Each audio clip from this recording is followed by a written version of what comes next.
महाभारत में से एक छोटी सी कहानी आपको बताते हुए मैं अपना वक्तव्य समाप्त करूंगी। धृतराष्ट्र को तो हम सब जानते हैं और उनके बच्चे हैं कौरव और उनके भाई के बेटे हैं पांडव। तो महाकुरुक्षेत्र संग्राम युद्ध हो रहा था और ये एक तरह से सुनिश्चित हो गया था कि दुर्योधन हारने वाला है भीम के हाथों में। तो धृतराष्ट्र को एक वरदान दिया गया कि कोई भी उनके पास आए और धृतराष्ट्र उनको अपने चुंगल में ले ले तो वो भस्म हो जाएगा। इसलिए धृतराष्ट्र ने यह तय किया, क्योंकि दुर्योधन भीम के हाथों मरने वाला है, इसलिए धृतराष्ट्र ने तय किया कि भीम को मैं अपने चुंगल में ले लूंगा। और उन्होंने उसको मैसेज भी भेजा कि तुम आओ, मैं अपना आशीर्वाद तुमको देना चाहता हूं। पर कृष्ण भगवान तो सर्वांतर्यामी है, वो जानता था कि धृतराष्ट्र क्या करना चाहते थे। इसलिए भगवान श्री कृष्ण ने भीम को बोला कि तुम अकेले मत जाओ, मैं तुम्हारे साथ जाऊंगा। और धृतराष्ट्र के पास आते आते कृष्ण भगवान ने भीम को रोककर भीम के जगह एक पुतला खड़ा किया था।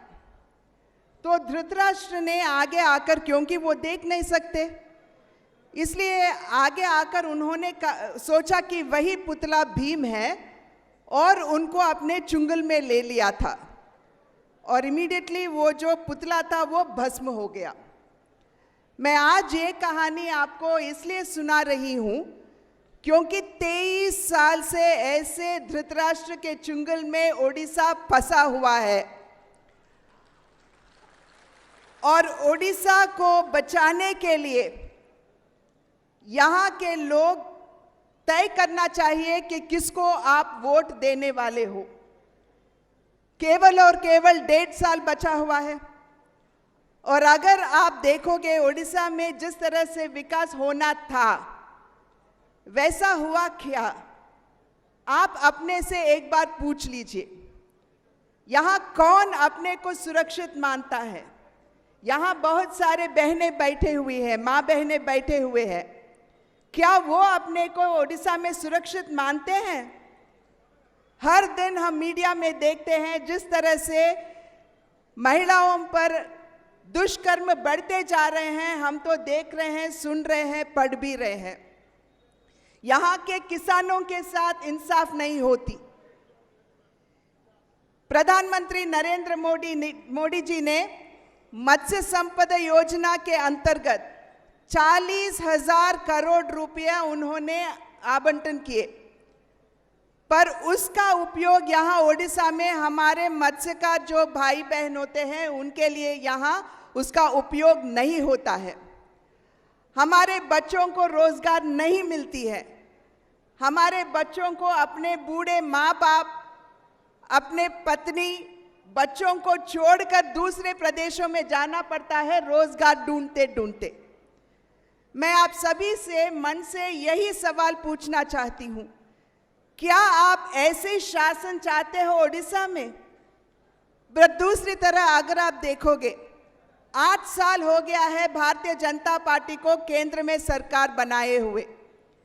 जिस तरह की सुशासन देश को भारतीय जनता पार्टी ने दिया, आप एक बार उस पर अपना ध्यान दें।